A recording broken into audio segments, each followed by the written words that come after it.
It is an election year, and the primary is next month. And speaking of primaries, there's talk of making Connecticut's presidential primary matter in the year 2024. With us now to talk about this are the leaders of both state parties.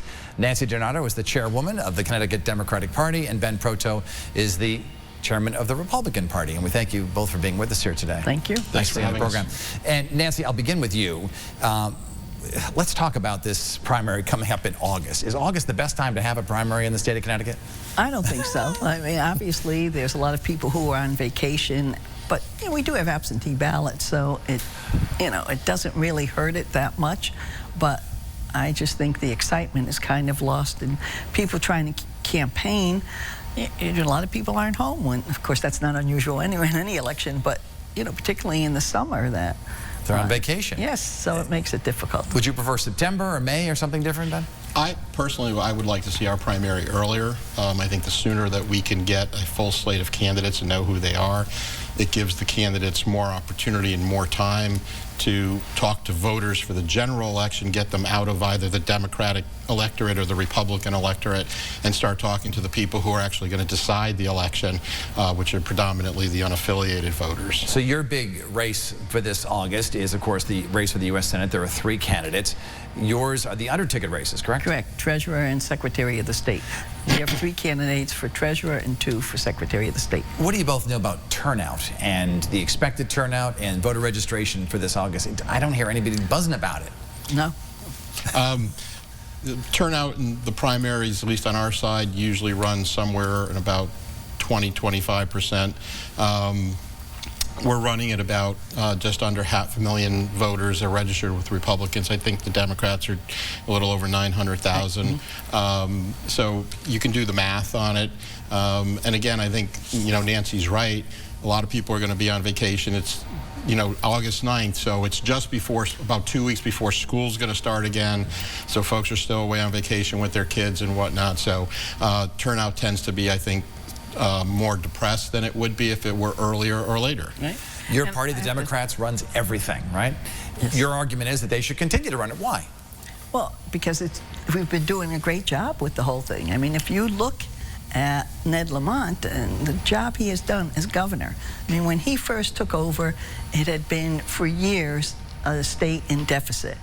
We have a $3.1 billion rainy day fund. So from that, he was able to pay the pension debt. So now we even moved up in our bond rating because of how well we are doing, which is the first time in 20 years that that's happened. We've gotten tax cuts. Minimum wage is up to $14 an hour, and eventually it will go up to $15 based upon the rate, inflation and economic recovery, and we've been doing a great job in the economic recovery. The abortion rights have been codified, and we've also the first state to expand that to protect people who are coming into the state. And you want to cut me off? Ben is dying to jump in. I know he is. He believes Republicans should have at least 1 seat at the table, right? I think we should have more than one. Absolutely. You want more than one. And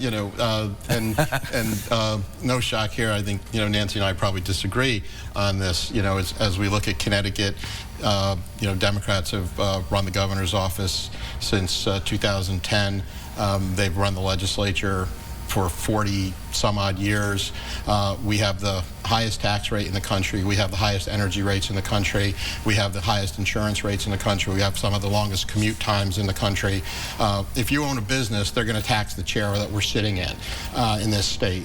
So we are not a business-friendly state. The governor said, I believe right here on Channel 8 in November, that Connecticut is a tremendously complicated state to do business in. That's why his wife's down opening businesses in Nashville. So at the end of the day, Connecticut is just not a good place to be. We're at 9.1% inflation today. The Biden, Blumenthal, Lamont team is destroying the United States and destroying Connecticut. And we have a choice, Dennis. We can continue to keep the people making the decisions, or we can change who's doing it. I choose to change and not embody insanity. Actually, you know, we have been doing better. You know, inflation has come down, fuel prices have come down, and inflation isn't just the United States. It's in the whole world, and it's because of Russia and the war in Ukraine, and that's why the prices have gone up too. But we're seeing that come down, and I attribute, well, obviously to Biden, but in Connecticut, it's Ned Lamont that's made that difference, and taxes have come down. We're saving over, I think, $100 million on car taxes. Now, people are complaining that, you know, the governor cut car taxes, and yet their car tax has gone up.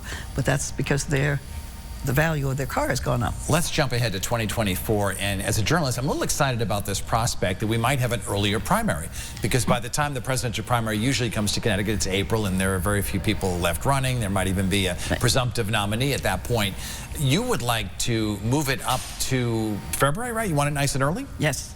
How does that get done? Well, for the Democrats, myself and staff and Congressman Himes and Stephanie Thomas went down to D.C. and we made the pitch to the Rules and Bylaws Committee on why Connecticut should be one of the states. Now, I believe there was like 13 when they first started, and then it was 11 of us who were in the second round. So. And how do you feel about this? I would agree with Nancy, and I know our rules for our parties are different, but if there's a way that we could work out moving our primary up, and you know, as we were talking, I think a little bit earlier before we started this morning, if we could find ourselves before New York and Massachusetts primary, I think we would find a lot of candidates coming here on both sides of the aisle, moving into their media markets. We have to deal with New Hampshire, Iowa, and Nevada, and those primaries and caucuses, but I think so long as we position ourselves after those, we can do that. Ben Proto, Nancy Dinner, we are out of time. I'm sorry to cut you off. Thanks so much for you to being here, and best of luck in August with that primary. Thank you. Thank you. And as we approach that August primary, News 8 will be hosting all 3 Republican candidates looking to challenge Senator Richard Blumenthal for a debate. You can watch it live on Tuesday, July 26th at 8 o'clock on our sister station, WCTX. It's a suburb of the capital city that often gets left out. We hear about West Hartford and Glastonbury. Well, next we'll talk to the mayor of East Hartford about some big projects he has in the works. Here's the first place that I want to distinguish East Hartford from the East Hartfords of the past. How Mike Walsh is trying to revitalize his community and get people talking about his town. We'll be right back.